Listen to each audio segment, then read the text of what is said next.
Bonjour à tous et bienvenue dans ce nouveau numéro de votre émission Ma Nouvelle École, l'émission des hommes et des femmes qui bâtissent l'école ivoirienne. E-technologie, e-éducation, e-formation, le Palais des Congrès de Paris est depuis 3 jours le lieu de rendez-vous de l'ensemble des acteurs de l'éducation, de la formation et de la technologie, du primaire, du secondaire, du supérieur, de la formation professionnelle et de la formation tout au long de la vie. EduSpot, c'est son nom, permet la rencontre entre tous les acteurs qui visent un même objectif, accompagner la transformation numérique dans les apprentissages. En Côte d'Ivoire, justement, comment parvenir à réduire le déficit d'encadrement pédagogique dans les régions fortement défavorisées? Pour résoudre cette équation, la direction de la pédagogie et de la formation continue a trouvé une solution dans l'éthique à travers le projet Mobile Learning. Le projet est expérimenté dans 4 régions du pays. Il consiste à donner 11 000 tablettes connectées aux enseignants et aux encadreurs en leur fournissant des contenus pédagogiques adaptés.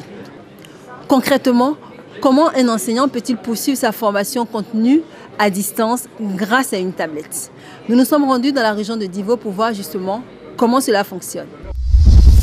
Le projet Mobile Learning ou M-Learning est un moyen pour renforcer les capacités des enseignants en mettant des tablettes connectées à leur disposition. C'est le pari que le ministère de l'Éducation nationale ivoirien expérimente dans 5 régions à l'intérieur du pays. Aboville, Bouna, Bondiali, Divo et Séguéla sont les bénéficiaires de ce programme. Le projet concerne 1000 enseignants et 50 encadreurs pédagogiques appelés des tuteurs. M. Kone Seydou, professeur de mathématiques au lycée moderne 1 de Divo, est l'un des bénéficiaires du projet. À la veille d'un jour de classe ordinaire, nous lui avons rendu visite pour voir à quoi lui sert sa tablette. J'ai une activité à mener demain sur le rectangle en 5e. En tout cas, chaque préparation, j'essaie de revenir à la tablette pour voir est-ce que tout ce que j'ai appris, est-ce que tout est, tout se retrouve dans ma préparation. Et même les évaluations. Quand je fais les évaluations également, j'essaie de revoir est-ce que les évaluations que je veux proposer à mes élèves, est-ce que ces évaluations tiennent compte de ces différents types de raisonnement. Vraiment, cette tablette nous a apporté beaucoup de choses. En tout cas, elle permet de nous remettre beaucoup en cause au niveau des préparations et également au niveau des évaluations. Après son auto-formation, nous retrouvons M. Kone le lendemain en classe avec ses élèves. Les modules proposés dans la tablette ont-ils un impact sur son enseignement? On observe la figure codée et puis il faut justifier qu'il n'est pas un rectangle.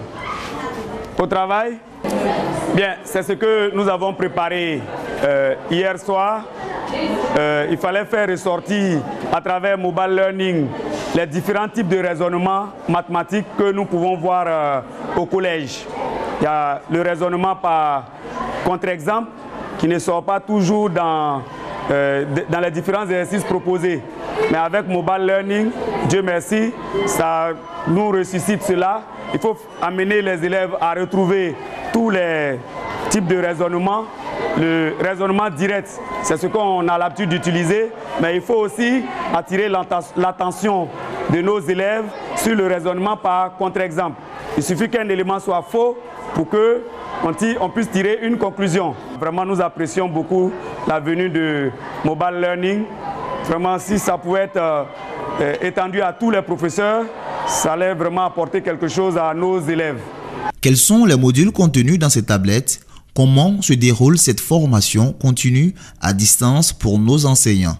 Autant de questions sur lesquelles le directeur de la pédagogie et de la formation continue, initiateur du projet, nous éclaire. Le projet Mobile Learning, en abrégé M-Learning Côte d'Ivoire, est un projet du ministère de l'Éducation nationale qui a répondu à un appel à candidature en juillet 2015, appel qui demandait aux pays africains de monter un dossier pour montrer comment ils pourraient utiliser l'outil informatique dans la formation des enseignants.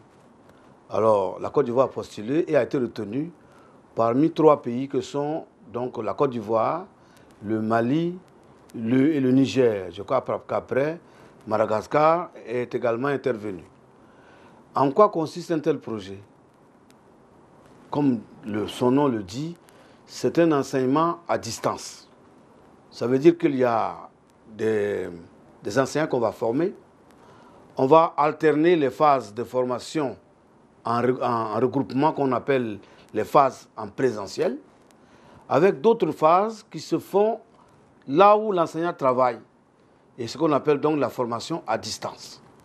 C'est une formation qui demande à l'enseignant d'être lui-même en bonne partie auteur de sa formation. Tout, on parle d'auto-formation. Et comme l'enseignant ne peut pas tout faire seul, on a instauré ce qu'on appelle les tuteurs. Il s'agit donc, le Mobile Learning Côte d'Ivoire est une auto-formation tutorée. On a donné 1000 tablettes à tous les enseignants formés. On en a donné 50 ou 50 tuteurs. Et les directeurs régionaux des régions concernées que je viens de citer ont également des tablettes. On peut se dire, mais à quoi ça sert d'en donner à un directeur régional? Eh bien, tous les modules sont embarqués dans les tablettes. Le travail que fait l'encadreur, l'enseignant est vu par son tuteur. De même, le directeur régional voit le travail. Et nous, ici, à la direction de la pédagogie, nous voyons pour chacun des enseignants. Donc, le suivi se fait en local, en région et au plan national. Nous sommes au 21e siècle. La formation en regroupement qui coûte très cher et qui n'est pas plus efficace que celle que nous expérimentons, mérite d'être revue. Donc, progressivement, nous allons convaincre les uns et les autres qu'il faut aller désormais vers une formation assistée par le numérique. Avec le numérique, nous pouvons toucher à la fois tous les enseignants de Côte d'Ivoire, qui sont autour de 112 000. Le home learning fonctionne sur la base de la relation enseignant-tuteur. Il se retrouve régulièrement au sein de l'antenne pédagogique de la formation des DIVO pour des séances de débriefing et de mise à niveau. Nous avons suivi une séance de débriefing entre le tuteur Ouattara Inge et l'enseignant Kwasi. Ça fait pratiquement 4 à 5 mois que vous avez reçu la tablette, au même titre que nous. Nous, on est allé faire la formation à Yamoussoukro. On nous a donné la méthodologie numérique. Nous sommes venus faire la restitution chez vous et vous l'avez acquise aussi. Alors, à votre niveau, est-ce que depuis cette formation-là, on sent une amélioration dans votre pratique de classe? Oui, il faut dire qu'il y a de l'amélioration. Hein. Il y a, au plan de la pratique pédagogique même, il y a de l'amélioration.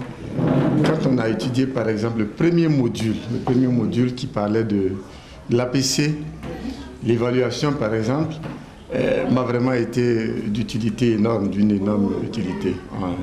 Donc à ce niveau, au niveau des évaluations, il y a des avantages énormes en utilisant cette technologie qui vient d'être donnée là. On n'a pas toujours les moyens de nous regrouper pour les formations continues, alors que là, nous avons les appareils sur nous, nous avons la connexion, et donc nous y allons à notre gré, à tout moment en contact avec les données qui sont sur place. Je crois que c'est formidable et ça pourrait nous aider. Nous qui sommes là déjà, ça nous aide. Et donc si on pourrait l'étendre, ça va aider peut-être l'école dans son entièreté. Dans la région de Divo, tous voient des avantages au home learning, véritable support pour les enseignants dans la pratique quotidienne de leur métier. Le projet est vraiment le bienvenu, c'est vraiment un très bon projet, dans la mesure où nous avons au niveau de l'antenne de Divo un déficit d'encadrement pédagogique. Le projet vient donc pallier à cet état de fait, de telle sorte que, à partir donc de Divo, nous pouvons donc continuer donc à former les enseignants, aussi bien du primaire que du secondaire. Il y a en plus même le fait que le projet ici permet, n'est-ce pas, aux enseignants de ne pas quitter leur classe. Voyez-vous, dans la formation traditionnelle que nous faisions, chaque fois les enseignants, il faut des regroupements. Les enseignants donc sont obligés de quitter souvent les salles de cours pour venir suivre des formations. Or là, à partir de leur domicile, à partir de la maison, ils peuvent continuer à se former. C'est vraiment un avantage très très important que nous devons vraiment souligner. Le projet Mobile Learning devrait se généraliser en Côte d'Ivoire dans les années à venir. Il permettra de faciliter l'accès à la formation continue à l'ensemble des instituteurs et professeurs où qu'ils soient grâce aux outils des technologies de l'information et de la communication, avec un objectif: rehausser la qualité de l'école ivoirienne.